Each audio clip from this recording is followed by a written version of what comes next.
Welcome back to my channel. আমার আরেকটা নতুন ভিডিওতে জানাই তোমাদের সকলকে অনেক অনেক ওয়েলকাম। তো আজকে ভিডিওটা শুরু করতে অনেক একটু লেট হয়ে গেছে।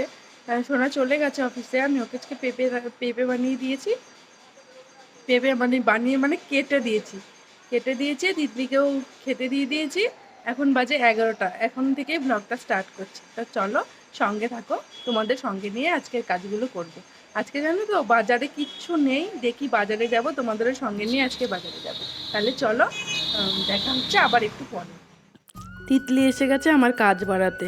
ওর জন্য একটা ডিমের অমলেট করব বলেছিলাম, তাই জন্য ও বললো যে মা আমি ডিমটা ফাটাবো। তো ঠিক আছে, আমিও দিয়ে দিলাম ওকে কাজ করতে। ডিমটা ফাটা বলছে, একটা চাকু দাও মা, দেখো ঠিক মতন পারছেও না। ঠিক করে বললাম ফাটা, তারপরে অবশেষে ডিমটা ফাটাতে পারলো। ফাটানোর পরে কি খুশি যে মা আমি ডিমটা ফাটিয়ে ফেলেছি। তো চলো গ্যাসটা ধরিয়ে নিই, তারপরে তিতলির জন্য ডিমটা ভেজে নেব। অল্প তেল দিয়ে দিলাম কড়াইতে, এবার ডিমটা দিয়ে দেব।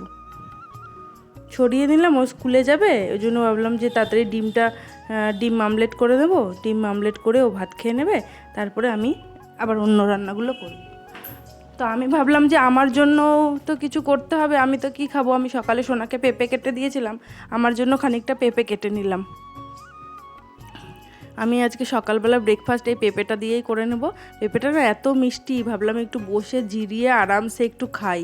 তো ফ্যানটা চালিয়ে নিয়েছি, আর এখানে বসে বসে দেখো খাচ্ছি। পেঁপেগুলো এত স্বাদ ছিল।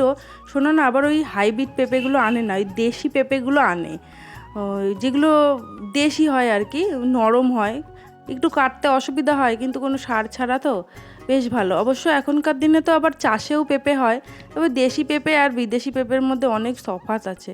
হাইব্রিডটা অতটা আনে না, ও চেষ্টা করে দেশি পেঁপেটাই আনার।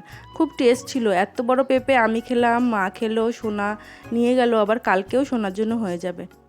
তো চলো, এরপরে তো আবার অনেক কাজ আছে, একটু রেস্ট নিয়ে নিলাম। এবার চলো বাজারের জন্য বেরিয়ে গেলাম আমার বাহন নিয়ে, সাইকেল বাহন।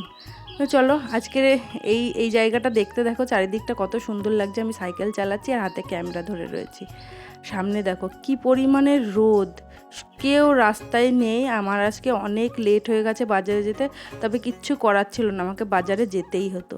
তো আমি চলে এসেছি বাজারে। দেখো আমি নিয়েছি আলু, কুমড়ো, পটল, বরবটি, আরও অনেক কিছু নিয়েছি।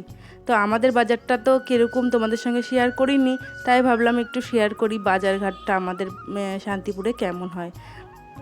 তো এসেই দেখি একটা অতিথি এসে গেছে। আমি যে তরমুজ কেটে রেখেছিলাম, সেই তরমুজের খোসাগুলো ছিল। তো বুলবুলি পাখিটা দেখি রোজই আসে, তো আজকে আরামসে এসে খাচ্ছে। তো চলো এবার আমি মাছটা ভেজে নিই। মাছটা কেটে ধুয়ে নিয়েছিলাম, মাছটা ভেজে নিই। মাছটা ভাজার পরে আজকে করব টমেটো দিয়ে, মানে টমেটো সিজন তো প্রায় শেষের দিকে, এর কদিন বাদে আবার হাইব্রিড টমেটো উঠবে, ওইগুলো আবার অত টেস্ট না। তিতলি বললো যে টমেটো দিয়ে না আমি একটা রাঁধুনি বাটা দিয়ে একটা রেসিপি করি। ফুল রেসিপিটা তোমাদের দেখালাম না, যদি কখনো খেতে চাও, তোমরা কেউ দেখতে চাও রেসিপিটা, তবে বলো, আমি ফুল রেসিপি দেবো। তো টমেটোগুলোকে এরকম লম্বা লম্বা করে কেটে নিয়েছি। আর দেখো এখানে মাছগুলো প্রায় ভাজাও হয়ে এসছে। বাটা মাছও যে কড়াইতে দিলে ফোটে, এটা আমি আগে জানতাম না। এত ফুটলো যে আমি ঢাকা দিয়ে দিয়ে মাছটা ভাজলাম। তো চলো মাছগুলো ভাজা হয়ে গেছে এর মধ্যেই। এরপরে আমি দিয়ে দেবো এর মধ্যে জিরে ফোড়ন। জিরে ফোড়নটা একটু 2-3 সেকেন্ড হয়ে যাওয়ার পরে আমি দিয়ে দিলাম টমেটোগুলো দিয়ে তারপরে আমি দিয়ে দেবো একটু ভালো করে নুন হলুদ দেওয়ার পরে টমেটোটা একটু ভাজা ভাজা করে নিতে হবে। এখনকার তো শেষের টমেটোগুলো না কীরকম জল, মানে অতিরিক্ত পেকে গেছে টমেটোগুলো, একটু জল জল ভাব চলে এসছে।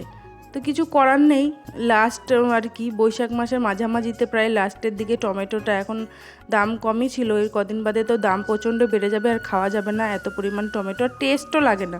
আনসিজনের জিনিস কি অত টেস্ট লাগে। নুন আর হলুদটা দেখো দিয়ে দিলাম। এখানে নুন হলুদ দিয়ে একটু ভাজা ভাজা করে নিতে হবে। একটু ভাজা ভাজা করে ভালো করে নাড়িয়ে নিতে হবে। আমি না ঢেকে দিয়েছিলাম, বুঝতে পারিনি যে এতটা গলে যাবে। এর আগে তো কখনো ঢাকিনি, শক্ত শক্তই থাকলো। ঢাকলেও মানে শক্ত থাকতো, ওই জন্য ভেবেছি কি শক্তই থাকবে হয়তো টমেটোগুলো। এবার একদম দেখো গলে কেমন একদম ঝোল ঝোল বেরিয়ে গেছে। তো এখানে আমি দিয়ে দিলাম আদা বাটা, জিরে বাটা, লঙ্কা বাটা। তো এখানে আমার মাছটা হয়ে গেছে। এরপরে আমি শাকের প্রিপারেশন নিচ্ছি। রসুন ফোড়ন দিয়ে দিয়েছি, আর এখানে কলমির শাক আমি রান্না করছি। শাকগুলো সোনা নিয়ে এসেছিলো চাকদা স্টেশন থেকে, বলছিল একটা ঠাকুমা নিয়ে বসেছিল, শাকগুলো খুব ভালো ছিল। তো সোনাও বললো এদের থেকে আমরা যদি না নিই তাহলে কারা নেবে বলো। শাকগুলো আগের দিনের ছিল, বাসি শাক ছিল, তারপরেও এনেছে।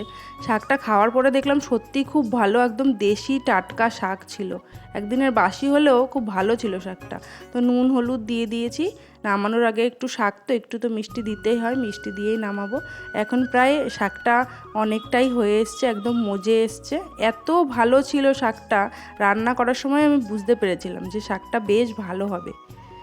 তো শাকটা প্রায় ঢেকে ঢেকে ঢেকে ঢেকে আমি একটু কম আঁচে না মজিয়ে করি, তাহলে শাকটা খুব ভালো হয়। তো মাছের ঝোলের ফাইনাল লুকটা তো দেখাইনি। এই হলো মাছের ঝোলটা রান্না করার পর দেখে মনে হচ্ছে যে কি শুকনো লঙ্কা দেয়া, কিন্তু একদমই না, পাকা লঙ্কা দিয়েছি, তাই দিয়েই মাছটা করেছি। তিতলি এটা খুব ভালো খায়। টান করে চলে এসেছি, চলো তিতলিকে এবার লাঞ্চটা সাজিয়ে দিই। ওর তো ফেভারিট আজকে রান্না করেছি, রান্না করেছি তোমার তোমাদের এই বাটা মাছ দিয়ে টমেটো দিয়ে লাল লাল একটা তরকারি হয়, টক ঝোল, ওইটা তিতলি খুব ভালোবাসে। স্নান করে উঠেও আমি ঘেমে যাচ্ছি।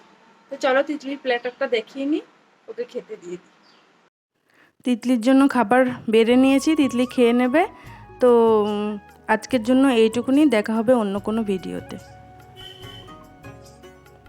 তিতলি খেয়ে বলবে যে কেমন হয়েছে। এরপরে আমি আর শ্যুট টুট কিচ্ছু করতে পারিনি, তাই জন্য আগেই বলে দিলাম যে আর পরের ভিডিওতে আবার তোমাদের সঙ্গে কথা হবে। তিতলির রিভিউটা শুধুমাত্র নেব, আর কিচ্ছু না।